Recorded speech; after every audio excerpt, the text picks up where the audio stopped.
बोला बोला देवघर वाले बाबा की जय।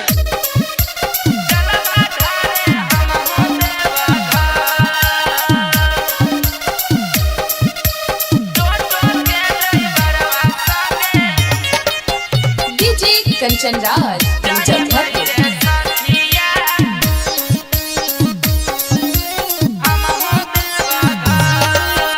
गेरुआ रंग के साड़ी किनबै हरे रंग के चूड़िया कावर में सजई बैठाल।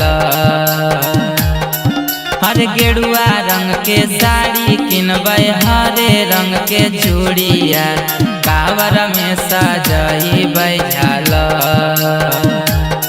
हर टोटो के ड्राइवरवा संगे जाइबै रे सखिया जलवा ढारे हमहु देवघर। हर टोटो के ड्राइवरवा संगे जाइबै रे सखिया जलवा ढारे हमहु देवघर। गेरुआ रंग के साड़ी किनबै हरे रंग के चूड़िया कावर में सजई बैठाल। अरे टोटो के ड्राइवरवा संगे जाइबै रे सखिया जलवा ढारे हमहु देवघर। अरे टोटो के ड्राइवरवा संगे जाइबै रे सखिया जलवा ढारे हमहु देवघर।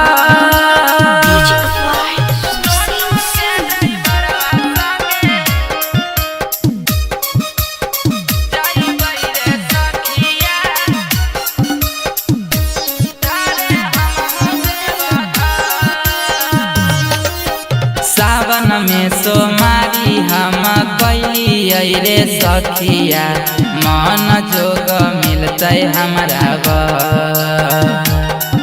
अरे सावन में सोमारी हम कैलियै रे सखिया मन जोग मिलतै हमरा बर।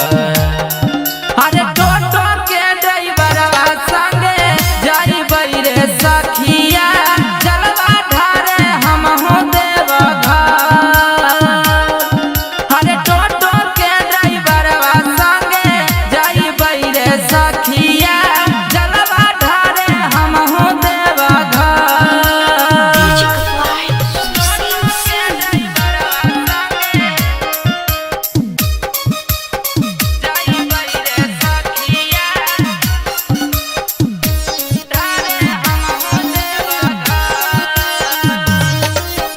अनमोल गौतम वरुण कैलखिन तैयारिया चढ़ते ही सावन के लहर।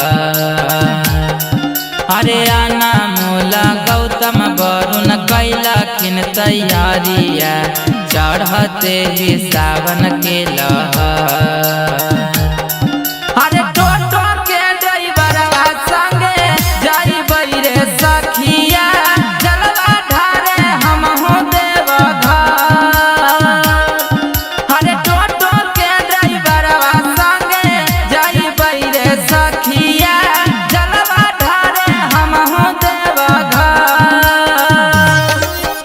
गेरुआ रंग के साड़ी किनबै हरे रंग के चूड़िया कावर में सजई बैठाल। हर गेरुआ रंग के साड़ी किनबै हरे रंग के चूड़िया कावर में सजई बैठाल।